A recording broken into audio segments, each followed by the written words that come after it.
সাম্প্রতিককালে উপদেষ্টা মাহফুজ বক্তব্য দিয়েছেন, সেটা বিশ্লেষণ করে দেখলাম অযৌক্তিক কিছু বলে নেই। বাংলাদেশপন্থীরা বাংলাদেশের রাজনীতি করবে, এটাই তো স্বাভাবিক। ভিন্ন কোনো দেশের মদত নিয়ে ভিন্ন কোনো দেশের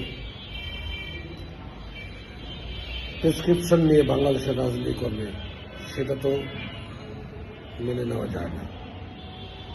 কারণ আমরা বাঙালি, আমরা বাংলাদেশি। 52-53 বছর পর্যন্ত আমাদেরকে যারা লুণ্ঠন করেছে, যেভাবে খুশি সেভাবে ব্যবহার করেছে, ওই পন্থীদের রাজনীতির কারণে সেই রাজনীতি আমরা আর করতে দিব বলে মনে করি না। আমরা ঘুরে দাঁড়াবো, ঘুরে দাঁড়িয়েছি, ঘুরে দাঁড়াবো। বিদেশপন্থীদের আমাদের এখানে কোনো ঠাঁই নেই। প্রিয় দর্শক, মনে রাখবেন, আমরা বাঙালি, আমাদের অনেক কিছু করার আছে, অনেক কিছু বলার আছে। আমরা করব, আমরা বলব, কিন্তু কারো কোনো প্রেসক্রিপশনে আমরা কোনো রাজনীতি করব না।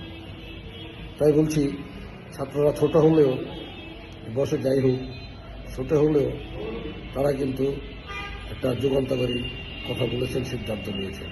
তাই তাদেরকে ধন্যবাদ, সবাইকে ধন্যবাদ। বাংলাদেশ জিন্দাবাদ।